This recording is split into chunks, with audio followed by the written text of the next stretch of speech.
Usa ka tingog, usa ka katawhan.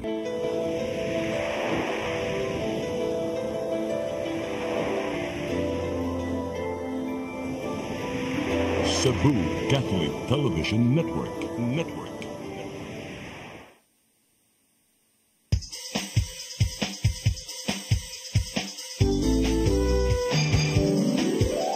Hello Cebu, maayong buntag.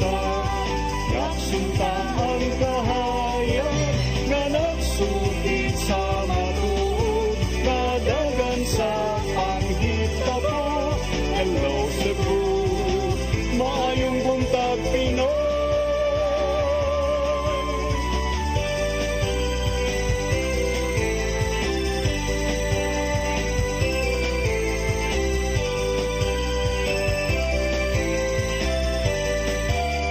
Ang katutulungan sa mga katawhan. Hello Cebu, hello Cebu, maayong buntag Pinoy, maayong buntag Pinoy, maayong buntag Pinoy. Hello Cebu, maayong buntag Pinoy. Adlaw karon nga Biyernes, pizza 26 sa buwan sa Hulyo 2024. Sangan sa akong partner nga si Attorney John Destacamento nga dunay importanteng gilakaw karong adlaw. Ako yung alagad sa kahanginan Malu Inocando Tabar, ubani ko hangtod sa alas 9 karong buntaga sa atong programang Hello Cebu, maayong buntag Pinoy. Nining adlawng Biyernes, pizza 26 sa buwan sa Hulyo 2024. Sama sa naandan, atong ipadangat ang atong front pages sa mga pamantalaang lokal ug nasyonal. Atong sugdan sa Sunstar Daily. Sa Sunstar Daily, crackdown on Pogo-like businesses. Sa Super Balita sa Sunstar, motorsiklo na bangga, driver patay. Sa The Freeman, 609 million pesos unrecorded. Deposit increased by 788%. Sa Banat News, sa The Freeman, tulo angol sa nasunog nga bodega. Sa Philippine Daily Inquirer, ICC prosecutor says Bato and 4 PNP executives are suspects. Sa Philippine Star, flood-damaged schools to defer class opening. Ug sa Tempo, oil tanker sinks. Philippine Coast Guard moves to control oil spill off Bataan. Mao katong front pages sa mga pamantalaang lokal ug nasyonal. Sa among pagbalik, among paningkamutan nga among mapadangat kaninyo atong latest weather update gikan sa Pag-asa Mactan ug usab ang atong mga balita. Please stand by.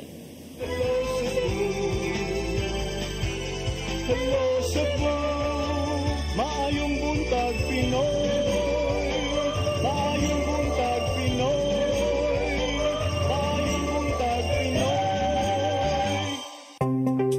Discover the beauty of the Philippines.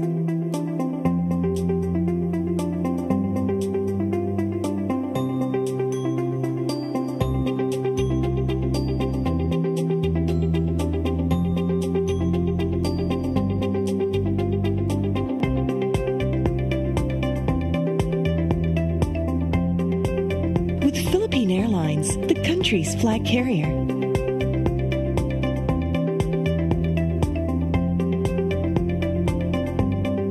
The airline that lets you feel the warmth of the nation.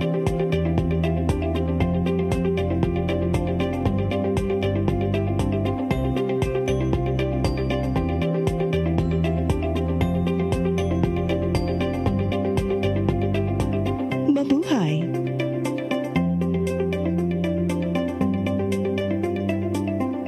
Be equipped, be empowered, and be informed. Caris Philippines. 2 national events will be held in Cebu City this year. First is the Caris National Leaders Conference, a gathering of spiritual directors, diocesan coordinators, and all leaders of charismatic communities on July 27 and 28, 2024 at the IEC Convention Center. For this first ever gathering of Caris Philippines leaders, Moses Catan and June Cruz will be joined by renowned Charis international speakers Shane Bennett and Cyril John. The event will be hosted by Couples for Christ in Cebu with the theme, You Will Be My Witnesses, Acts chapter 1, verse 8. Registration is now open for the July 27 and 28 Leaders Conference. Come October 4, 5, and 6, another gathering will be held in Cebu City. The first National Charis Conference, which is open to all charismatic communities, realities, and expressions. Hosted by the Brotherhood of Christian Businessmen and Professionals, the event will have interesting workshops and topics to help us grow in our various charismatic gifts and charisms. Watch out for more details about this event from our host BCBP in the coming days. Meantime, let's be ready to join these gatherings and pray for the outpouring of the current of grace in the Philippines.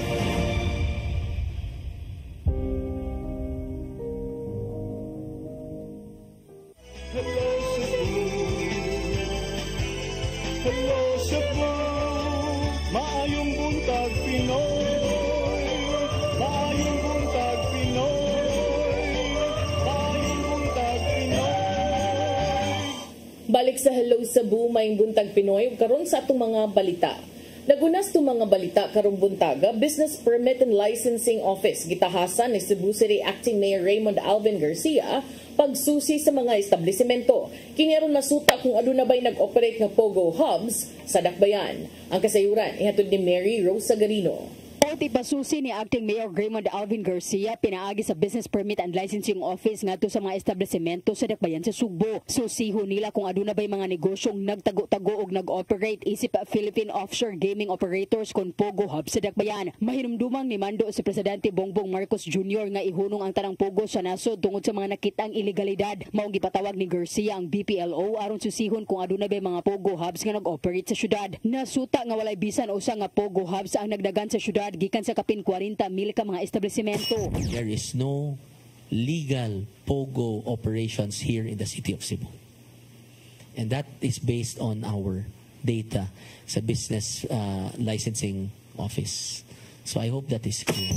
Human sa nahimong pagbutyag sa DILG nga adunay Pogo-like activity sa Sugbo, andam si Garcia nga makigalayon sa mga ahensya alang sa pagsubay niini. Hinuon gihangop nila ang planong panagkita ni DILG Secretary Binhor Abalos ngadto sa mga mayor aron pag-verify og pagpangita og paagi unsaon kini sa pagwagtang. We are working very closely, especially now nga gitutukan yun ni pag-ayo sa national government, sa President himself, and sa Secretary of Interior and Local Government. In fact, I welcome him very much. Kay niingon siya nga he will come to Cebu to talk to the local government officials. Kani isa nakalabay nga sesyon sa Cebu City Council, adunay mga establisimento nga both mag-operate og electronic gaming sa syudad. Gitataw sa naghatod sa committee report nga si Councilor Junjun Osmeña nga dili Pogo Hub ang both i-operate ngadto sa usa ka mall sa Cebu City.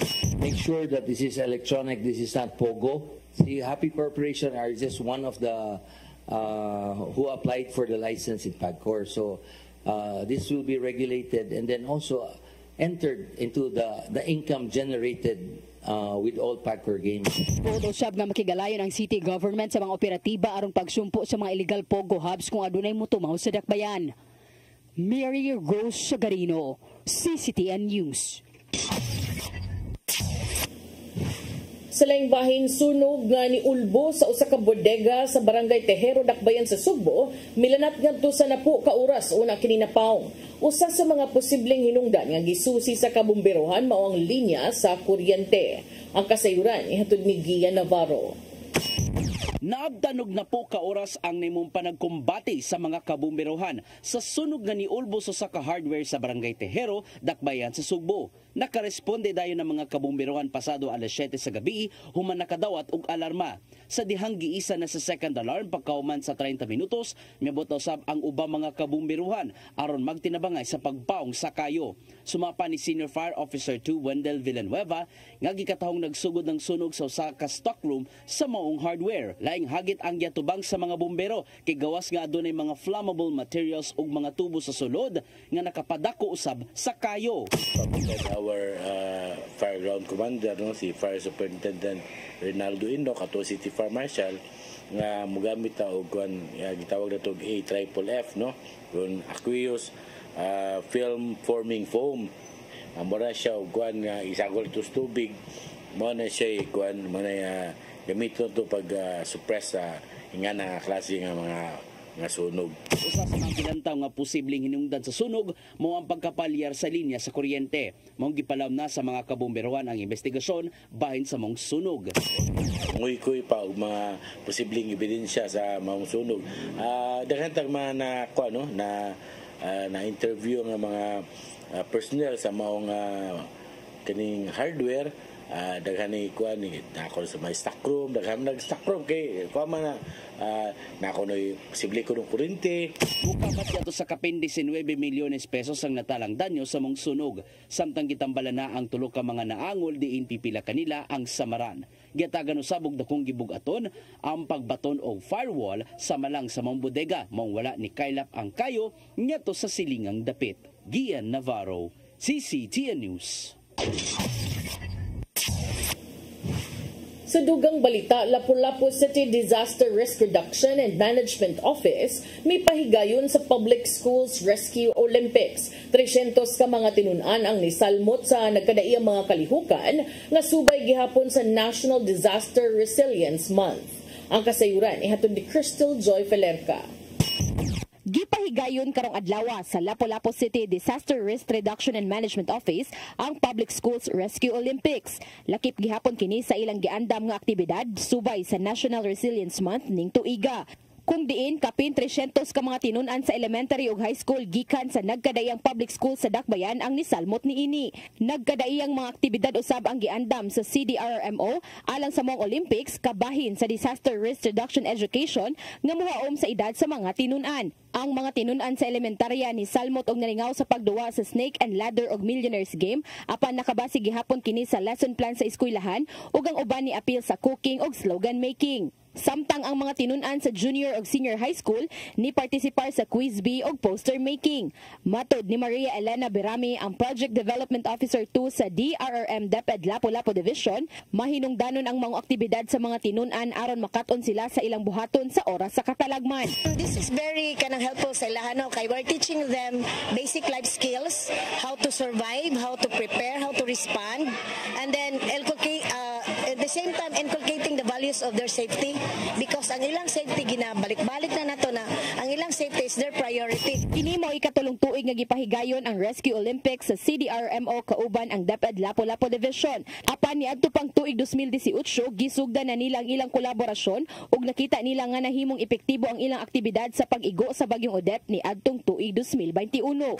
Ang mga bata nato mo ay nag-agni sa ilahang mga parents nga mobakwit gid sila before nahitabo si Odette. So ang atong pagpahibalo, ang atong pag-edukar ug atong pagpreparar sa mga bata sa pinaagi lain-lain nga mga pamaagi nga ginahimo sa atong mayor, sa atong syudad, ginasponsoran gyud even sa community, nagkuan gyud, nagbunga gyud. Sukad ni adtong tuig 2022 gipalambo og mas gipadaghan na ang mga aktibidad nga gidalit para sa mga tinunan.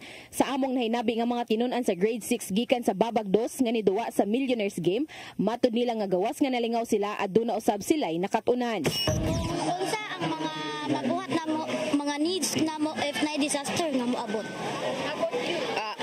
To split savings into individual earnings. Crystal Joy Felerca, CCTN News. Kapin 300 ka mga eskrimador ug arnisador gikan sa 15 ka mga nasod ang nisalmot sa World Championship sa World Eskrima Kali Arnis kun WECAF. Ang Mandaue mo ni host sa World Championships sa ikaduhang higayon. Ang kasayuran ihatod ni Mary Rosa Garino.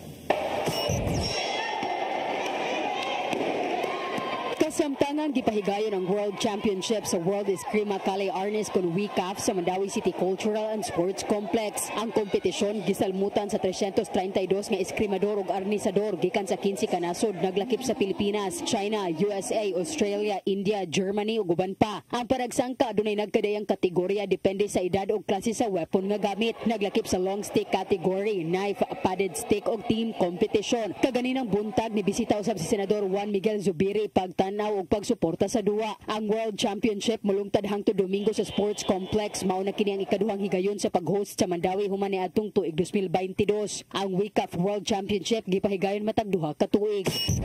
And we couldn't be more excited.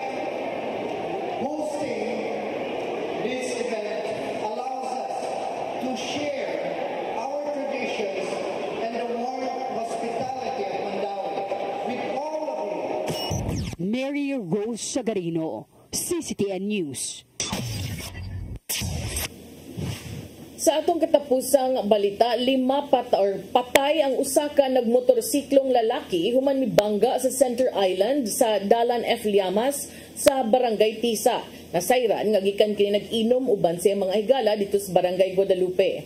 Ang kasayuran ihatod ni Arnold Bustamante. Patay ni Haria Dayo ng 22 anyos ka lalaki human mibangga ang yaga gimaniho nga Yamaha Mio sa Center Island sa Ifliama Street, Barangay Tisa sa Rekbe sa Sugbo pasado alas 3 kaninang kadlawon. Ang biktima giilanga si Jesus Cañete Jr. nga marupi sa sitio Lusimba, Barangay Basak San Nicolas sa Rekbe sa Sugbo. Mato ni Carlo Tabunyag, 21 anyos, higala sa biktima nga gikan sila sa usa ka imnanan sa Barangay Guadalupe uban siya nga mga higala aron magplano alang sa birthday sa lain nila nga amigo. Samtang nagsabot-sabot nag-inom usab sila og pagka alas 3 sa kadlawon nakahukom na nga manglakaw sakay sila gataksa-taksa ka mga motor. Gihimakak ni Carlo nga daghan sila og nainom ug puro sila hubog sanglit usa ka botelya lang nga hard liquor ang ilang gipalit. Naguna siya sa pagparagan sa motorsiklo nga iyang gihulagway nga dili ra kay kusog. Apan pag-abot sa Ifliamas giapas siya sa kauban ug gipahibaw nga nabangga si Jesus. Hugot sad niya nga gihimakak nga naglumbaan ay sila sa pagparagan sila gataksa-taksa ka mga motorsiklo. Apan sa kuha sa CCTV video sa dapit makita nga kusog ang dagan sa duha ka mga motorsiklo ug pag-abot sa dapit ang naa sa ulahing nga motor, wala na kini magsubay sa iyang lane ug didto mibangga sa Center Island nga maayong pagkalagpot sa biktima. Tungod sa kakusog sa impact, nabunal ang ulo sa biktima sa sementado nga karsada ug nabuak ang gigamit ini nga helmet. Nabuwag ang lawa sa biktima ug ang motorsiklo kadto gilayon nga 19.35 metros sigon sa sukod sa taga Traffic Enforcement Unit sa Cebu City Police Office. Mato ni Police Staff Sergeant Lito Busalanan, ang investigador sa PEU sa CCPO, nga kusog yun ang dagan sa biktima ug nakainom usab kini subay sa pamahayag sa mga kauban. Tungod ni subling na nawagan ang kapulisan sa mga motorista nga kung makainom na, labing maayo nga dili kini mo drive sa ilang mga motorsiklo aron paglikay sa disgrasya. Arnold Bustamante, CCTN News. Maukat itong mga balita nga nahipo sa itong kaubanan sa CCTN News and Public Affairs Team. Yung itong nakita kagahapon sa itong mga balita sa Sayri 47. Mubalik mi karong taod-taod sa atong pagbalik atong hisgutan ang pipila ka mga nagunang mga hisgutanan dinhi sa ato ug sa atong dakbayan ug sa atong nasod. Please stand by. Hello Cebu, maayong buntag Pinoy. Maayong buntag Pinoy. Maayong buntag Pinoy. Discover the beauty of the Philippines.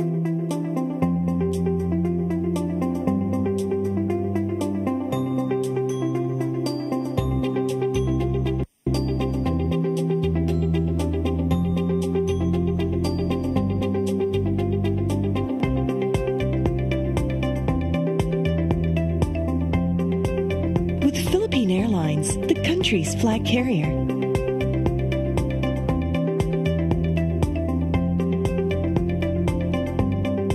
The airline that lets you feel the warmth of the nation.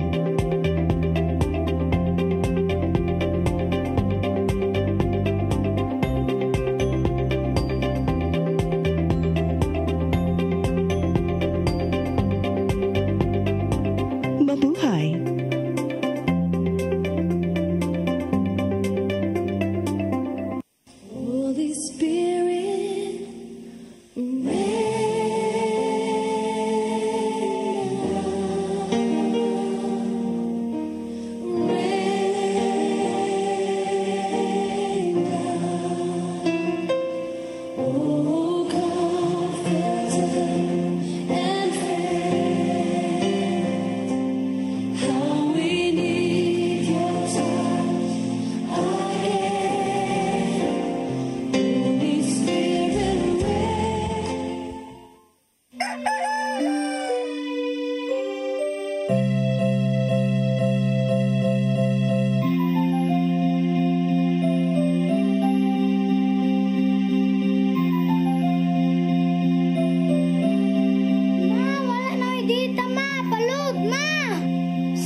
na late ko. Nangita pa mong ko para internet sa kong anak, ma'am. Ay, wala na yung problema. Pag-Sinisibu! Sinisibu, Sinisibu. For your internet connection. And for the signal of your cable TV.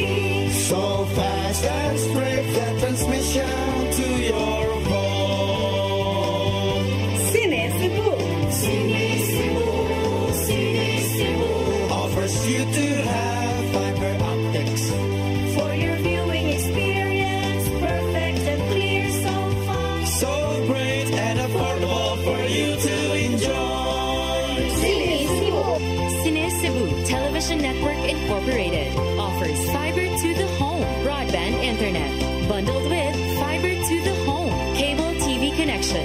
Sinisibu Television Network Incorporated with its operation in Metro Cebu and the whole province of Cebu soon. And affordable for you to enjoy. Sinisibu!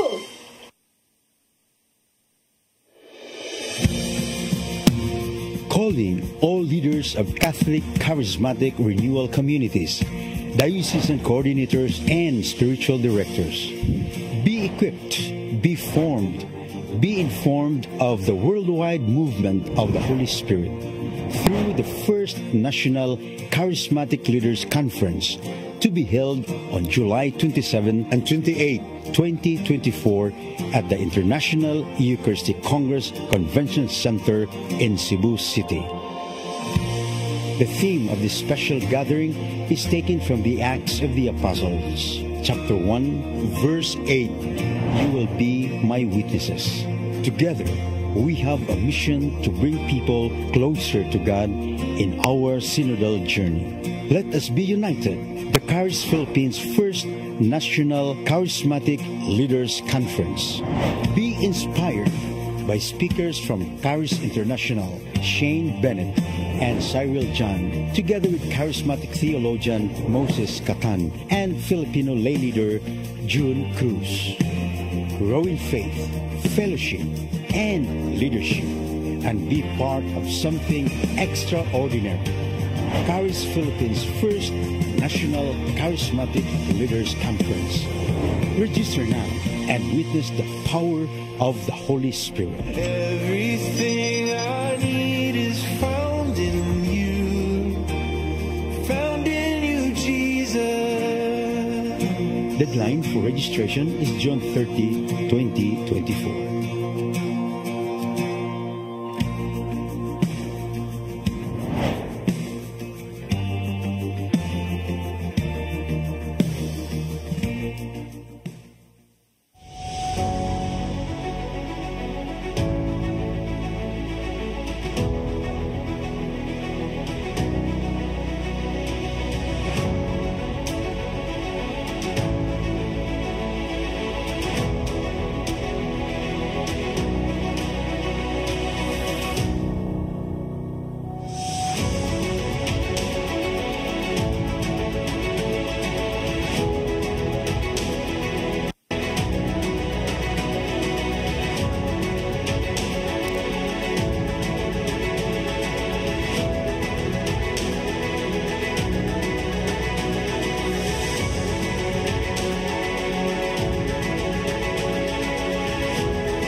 Being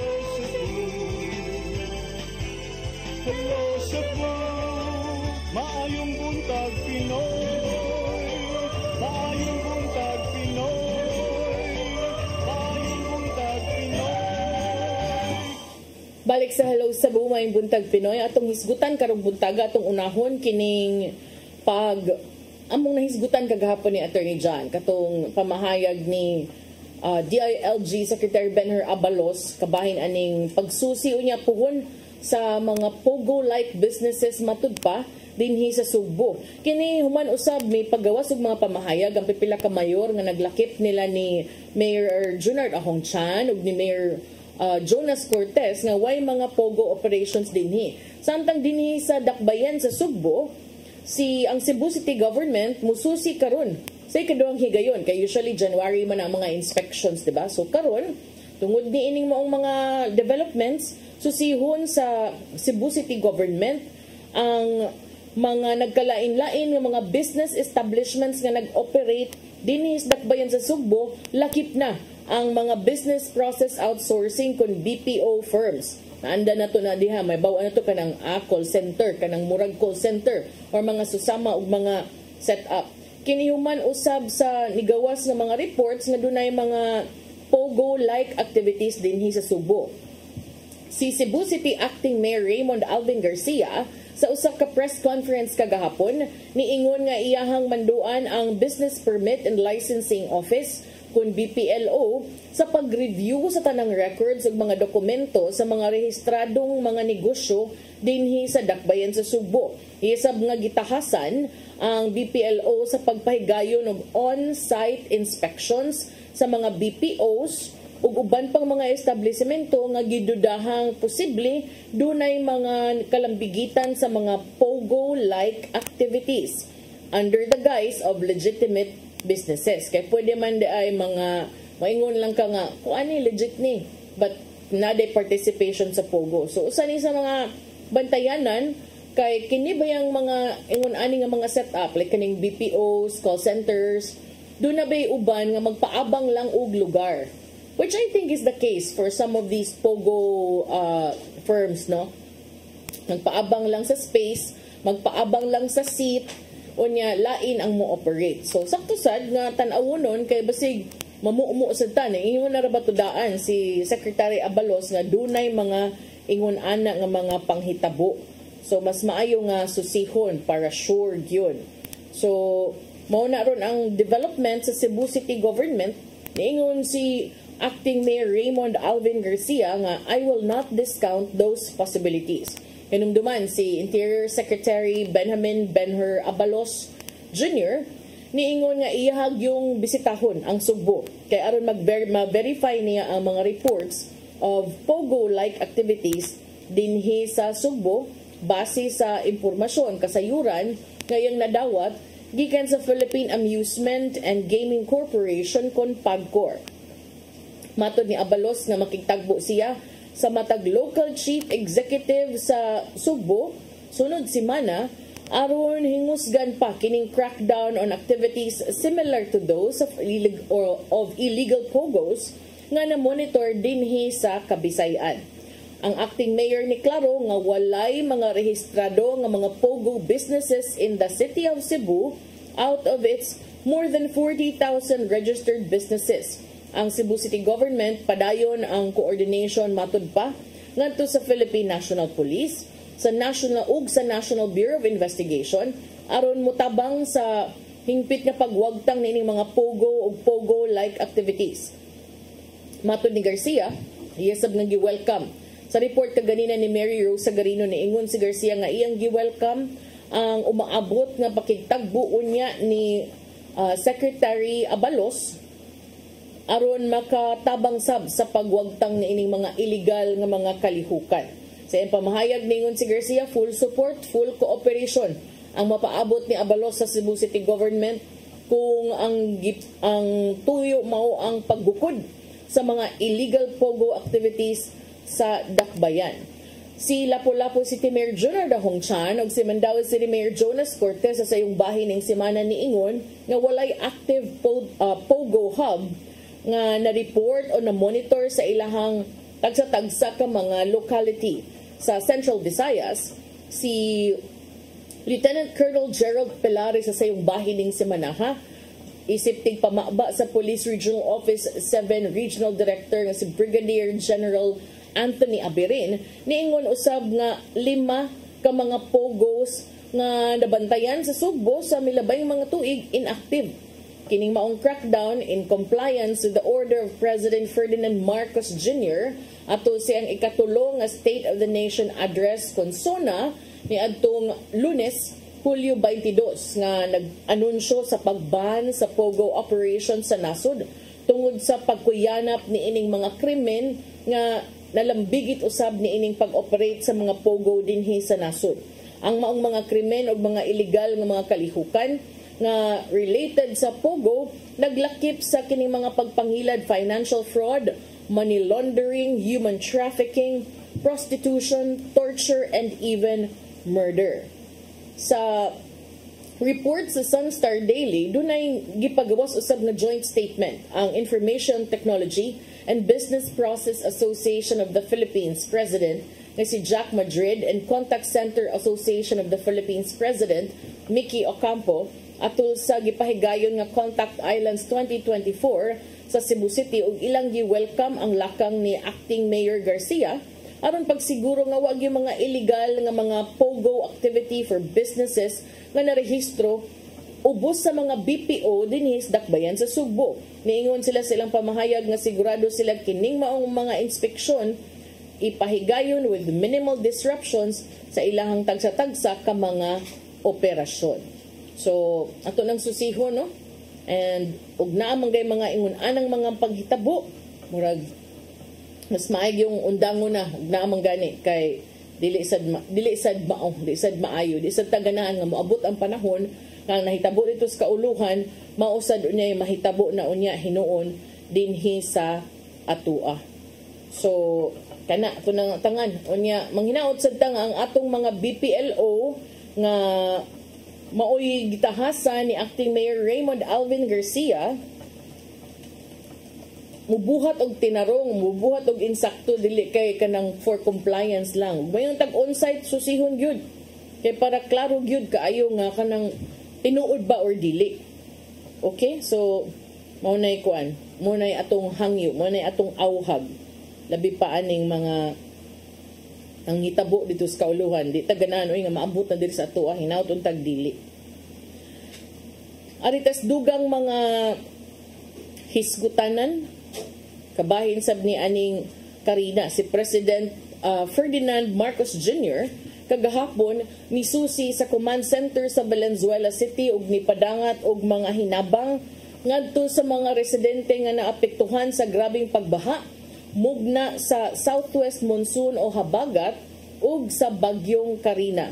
Sa usa ka Facebook post, ang Presidential Communications Office kun PCO niingon nga ang Valenzuela City nagpabiling usa sa mga dakbayan nga gibaha gihapon human ang La Mesa Dam ni awas with the water reported to be chest high in some areas. As of 8 p.m. yesterday, the local government of Valenzuela reported that an estimated number of 4,839 families or 18,868 individuals sought refuge in 68 evacuation sites. However, some evacuation sites had to be vacated due to the flooding. Saom na nimo nga wa gyud tay mahimo ana ug mao gyud na hitabo nya nagpadayon ang baha. Ang problema ana kay namang sa mga evacuation center nga mahitabo sad kay bahaon pud. So saom man nga di man na nato malikayan pud kay ang tubig mangita man sa gyud nagkaagian. So subay niini ingon sad si President Bongbong Marcos nga ang mga tao matud pa kinahanglang sang magkat-on tungod kay climate change o kining grabing basura dako kuno kay natampo sa pagbaha. Yang gipahinumduman ang mga Pilipino nga magtarong og labay sa basura aron ang atong nasod nga drainage system in town dili mabara ug makatabang kuno matud pa sa pugong sa pagbaha, labi na sa National Capital Region. Niingon si President Marcos, nagka-problema lang, sana matuto naman ang tao. Huwag kayong nagtatapon ng basura dahil yung basura, yun ang nagbara doon sa mga pump natin kaya hindi kasing effective na pwede. Kini mo'y gibutyag ni Presidente Marcos ato sa pakiginabi sa mga tigbalita dito sa Malabon. Humansab siya ni Pay Gayon o ocular inspection sa mga apektadong dapit sa baha dito sa Metro Manila. Unya, aside from incorrect garbage disposal, Marcos usab miila sa climate change also as a factor why Metro Manila kuno was ravaged with kanang flood waters. Unya, doon na sa mga giliwatan nga mga pamahayag ani ang pipila ka mga senador. So kining nahitabo nga Karina makaingon gyud tan hasta si Presidente Marcos ug ang ubang mga tao dito sa kauluhan, mga opisyal sa kauluhan nahibong kay kini kunong maong dapit kini kunong maong Karina dili man ay sasama ka grabe atong bagyong Ondoy pag 2009 pero mas grabe man ang epekto karon. So medyo sa likwaot alang sa uban daghan sad ni tumbok ni ini kay bag-o pa ba nagsona ang presidente. Unya lakip siyang gipanghambog nga to ni Presidente Bongbong Marcos sa iyang State of the Nation address, mao ang gitumbok niya nga daghan kaayong mga flood control projects. Unya usasad sa akong medyo naluoy ko nagtan-aw kaning ang presidente nagsakay sa truck nang hatag og assistance. Yang taon luoy tan-awon ang mga tao nga kanang magpangabuot gani. Pero sige na lang at least na ay hinabang nga gihatag mo. Medyo sakit lang sa dughan tan-awon kanang ingon ani na ang presidente nagsakay sa truck sa military unya kanang ang uban in town mag-apas-apas. Basin-basin pud og mas maayog na ay mas organized and better ways of doing it. But thank you very much for visiting these flood victims and thank you very much for giving assistance. Pero tinuod to daghan pud ang niingon no, murag ang kuan na timingan kay Lunes nagsona nya sa sona kay numduman gipahibaw ni Presidente Marcos ang pagkakumpleto na sa kapin ang ilang numbers ang gihatag 5,500 flood control projects ato sa iyang ikatulong nga State of the Nation address. So kagahapon ang presidente ni mando nga ipatan-aw og balik, ipasusi og balik iyang gimando kining gitawag og second look sa mga design sa flood control measures human matud pa daghang bahin sa Metro Manila ug mga silingang lalawigan apektado sa grabing pagbaha at the height of Super Typhoon Karina ug giparisan pa gyud og southwest monsoon o habagat. Gihatag ang maong direktiba human siya may inspeksyon usab sa Navotas Pumping Station ug sa Tangos Tanza Navigational Gate sa Navotas City. Itumbok ni Presidente Marcos nga ang mga lupa o mga ubos nga mga dapit sa Northern Metro Manila prone to floods tungod kay sila below sea level. Ug matud pa ang flood control projects gihimo unta aron unta mo tabang sa pagsulbad sa maong problema. Matod ni Presidente Marcos, they have many flood control measures and yet we have these floods. We have to relook, we have to re-examine some of the designs of our flood control measures. Gitumbok usab sa Presidente that ang mga uwan nga bunga o hatag sa bagyong Karina o ang hanging habagat dili susama ka grabe sa Ondoy apan ang epekto mas grabe pa sa nahitabong Ondoy niadtong 2009 diin most parts of Metro Manila were submerged in flood waters. Ningon siya, the floods this time are wider in scope. More areas ended up flooded unlike during Ondoy and yet we have more flood control projects now. Batod ni Marcos nga mibisita usab sa Valenzuela, sa Navotas ug sa Malabon ato siyang pag-inspeksyon kagahapon sa buntag, iyang gitumbok nga while climate change ug high tide caused floods to rise, also to blame mao ang improper garbage disposal habit of many Filipinos, noting that trash-clogged flood control facilities such as pumping stations. Ang Navotas City alone has 81 pumping stations while Valenzuela has 32. Niingon si Presidente Marcos, we have so many pumping stations, yet some encountered problems in pumping flood water. I hope people will learn this time. Samtang sa Kongreso, pipila ka mga senador ang ni-question kung unsa ka epektibo ang flood control measures sa kagamhanan, bisan pa man og dunay hundreds of billions of pesos ubos sa national budget matag tuig. Si Senate President Francis Escudero ni antong kagahapon niingon nga ang Committee on Public Works nga gipanguluhan ni Senator Ramon Revilla Jr. mopahigayon og inquiry aron masusi ang mga hinungdan taliwa ni ining matud pa tataw nga kapalpak o inefficacy sa flood control projects bisan pa man og dunay igo nga funding. Matud ni Escudero, ang inquiry tumong niini ang pag-assess sa kasamtangang state of the flood control system and develop actionable solutions. Matud ni Escudero, dunay 255 billion pesos ang gigahin alang sa Department of Public Works and Highways flood control projects in the 5.768 trillion national budget for 2024. So kung naanam sa kadaghan, mag-expect sa doon tatag di na kay naana ka grabing baha, no? So matud ni Escudero, with Metro Manila now under a state of calamity and the government working to address the damage with Typhoon Karina, matud niya nga kinahanglan unta nga atong susihon og ngano over a decade after Typhoon Ondoy, chronic and severe flooding continues to afflict the nation's capital. Excuse me. Pipila ka mga bahin sa NCR ang gibaha, so work and classes are suspended. Matud ni Escudero, kini nga cycle sakit kuno kaayo nga kamatuoran og dili kini acceptable. Ingon si Escudero og nangutana siya, I think this is also the same question asked by many. Ingon siya, will it always be like this? We would just accept that every time it rains heavily there will be flooding, and our lives will be paralyzed. What happened kuno to building back better?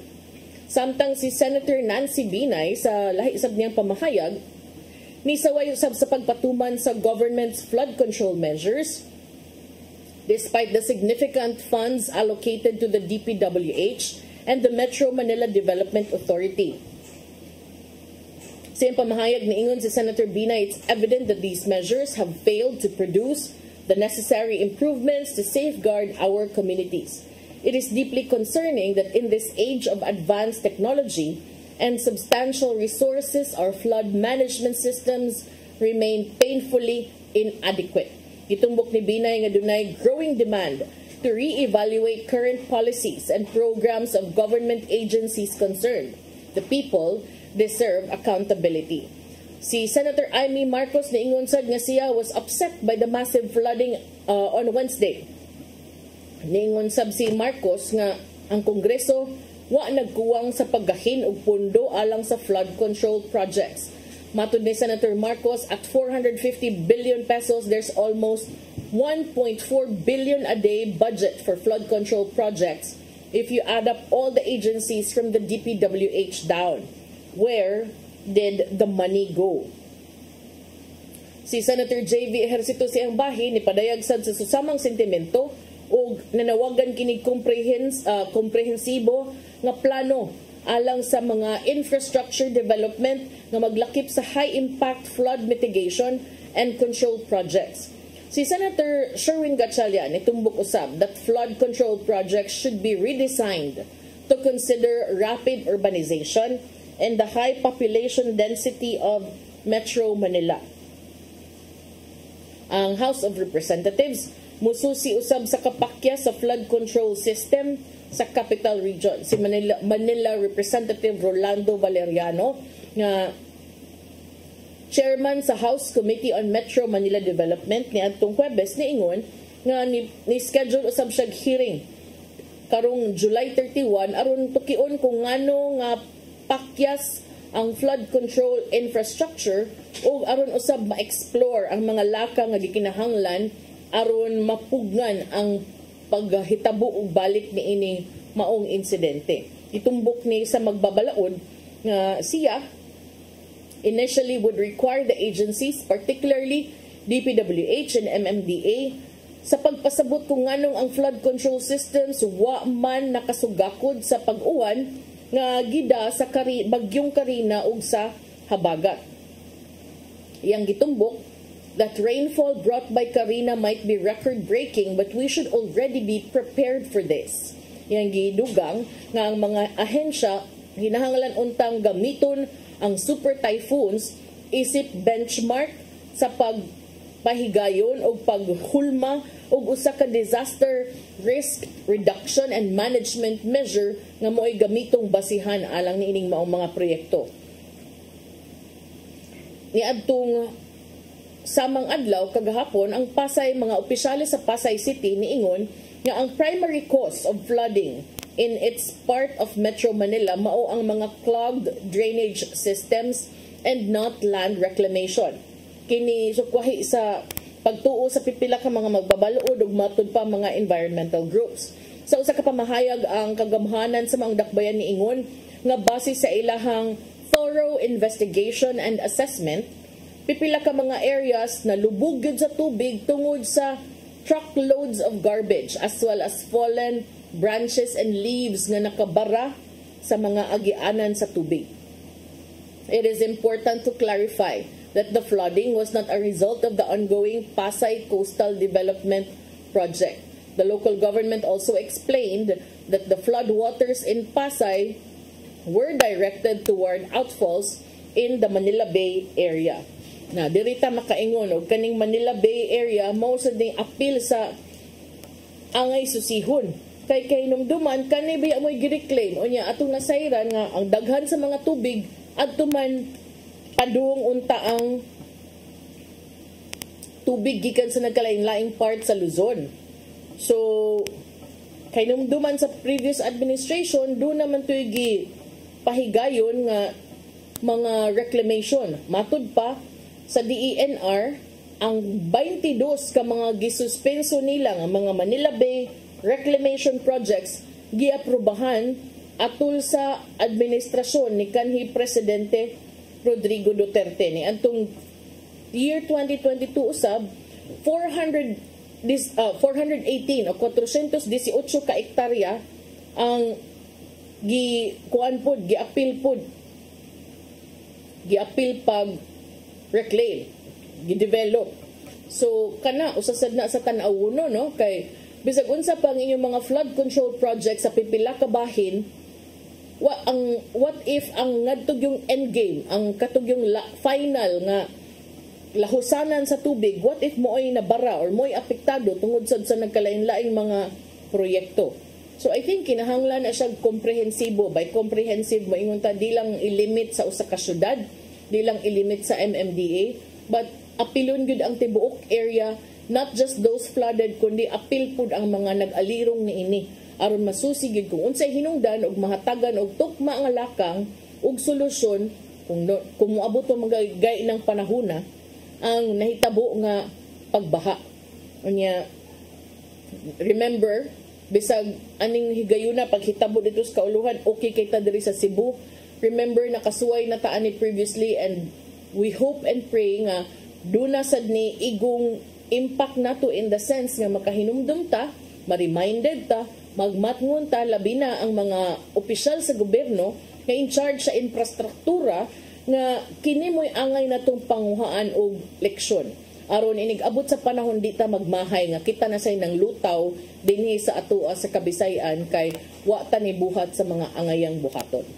Nya wa nam tay oras tong ipadangat ang giandam ni Tatay Dodong aning pulong kinabuhi.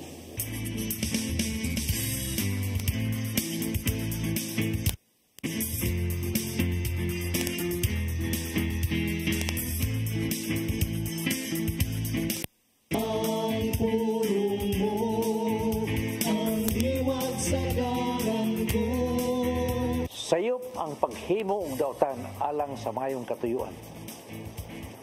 Sa English pa, then does not justify the means. Kay kung mayo ang imong tumong, nan, mayo usab ang pagi nga imong buhaton.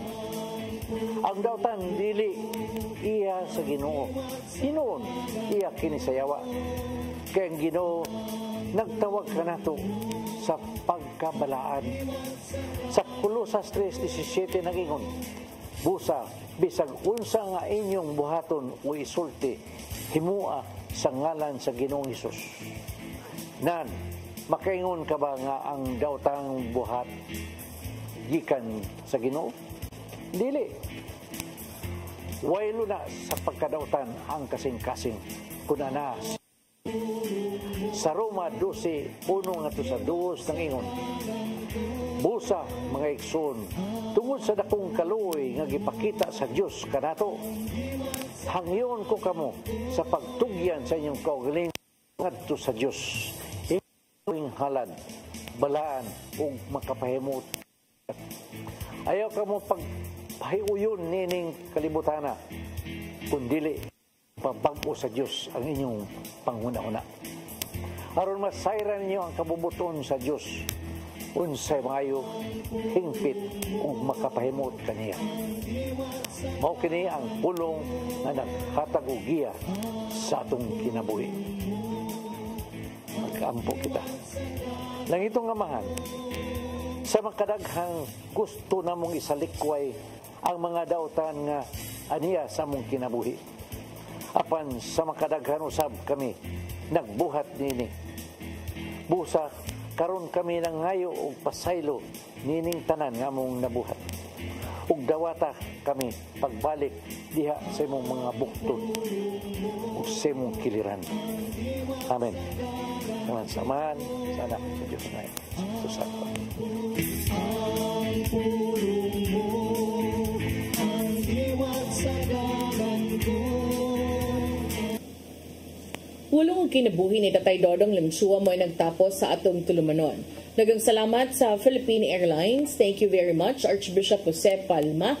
Nanaydayan ng Tatay Dodong Limsua. Thank you, Sir Dennis Tabar. Salamat. At mga kaubanan sa TOC, Sir Robert, Miss Inday, Sir Matmat, Miss Joanne sa newsroom, Sir Michael, Sir Adel, Sir Raymond, Sir Bruce, ug diri sa studio, si Ferdy. Salamat sa inyong papakig-uban sa ngan sa akong partner nga si Attorney John Destacamento. Ako niyong alagad sa kahanginan Malu Inocando Tabar. And I wish you all a blessed weekend kay Friday Mandaeron. Magkita tagbalik karong Lunes sa itong programang Hello Cebu, Maayong Buntag Pinoy. God bless us all.